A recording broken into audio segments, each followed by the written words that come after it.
Colour Out of Space is a new film starring Nicolas Cage and Joely Richardson. It's an adaptation of a Lovecraft story, The Colour of Space, and it centres around a family living in the country who have a meteor fall in their back garden one day.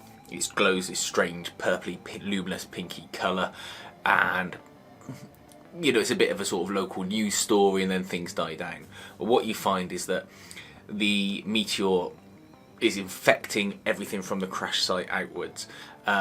It's causing plants to mutate and grow, it's causing insects to change, and then it causes animals that are on the site to change and become gross and purpley pink and all gooey and horrible. And then you find it's also affecting the family as well, and the way they look and behave. It's a film that's got a bit of a slow start, to be honest. The first 30 to 40 minutes it takes a bit of patience to get through, but then once you get into the proper horror sci-fi elements of it, where things start going wrong and shit starts hitting the fan, it's an enjoyable watch. I'd say it's going to get going once Joely Richardson is chopping some vegetables and then she just cuts her fingers off. And it's gross.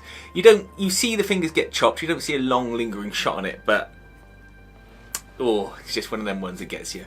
And then something else happens where she and the young child that she's sort of shielding from some alien energies, they get hit by these energies and moulded together in one, and you get this gross fly type body horror thing where Nicolas Cage takes her to the loft, locks her in the attic, and she's there being like fed with her sun coming out of her and that, and eventually she mutates into some sort of otherworldly creature.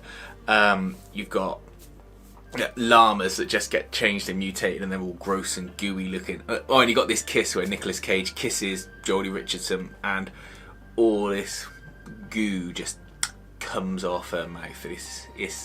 It's horrible. And obviously you got Nick Cage. He ramps up to the level of Nick Caginess, where he's shouting and screaming and being weird and that. And you've also got Tommy Chong as well in there as a hippie who lives at the edge of their land, who also gets affected by it.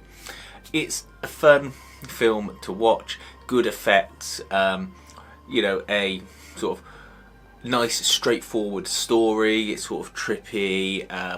It's got a good ending. I enjoyed the ending, which there's no spoilers to be had, but I won't say it here because you've got to watch it for yourself. But it's just I was satisfied with how it ended, and it had this sort of little monologue voiceover, whatever you want to call it, where a guy is looking at where the incident occurred and going, well, I'm not going there and I ain't drinking that water because the area where it occurred has been turned into a reservoir and filled in. And he said, well, I ain't drinking that water. And you just think, yeah, don't blame you, mate, I wouldn't either.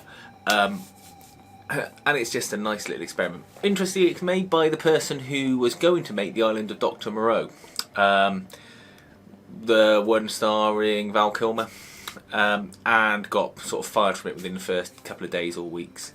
I think there's a documentary about it, and he only didn't do a film until now. That's a real shame, because clearly he likes these sort of special effects and these sort of sci-fi themes, and I'd like to have seen him make something in between that time. But hopefully this means he's going to make more things.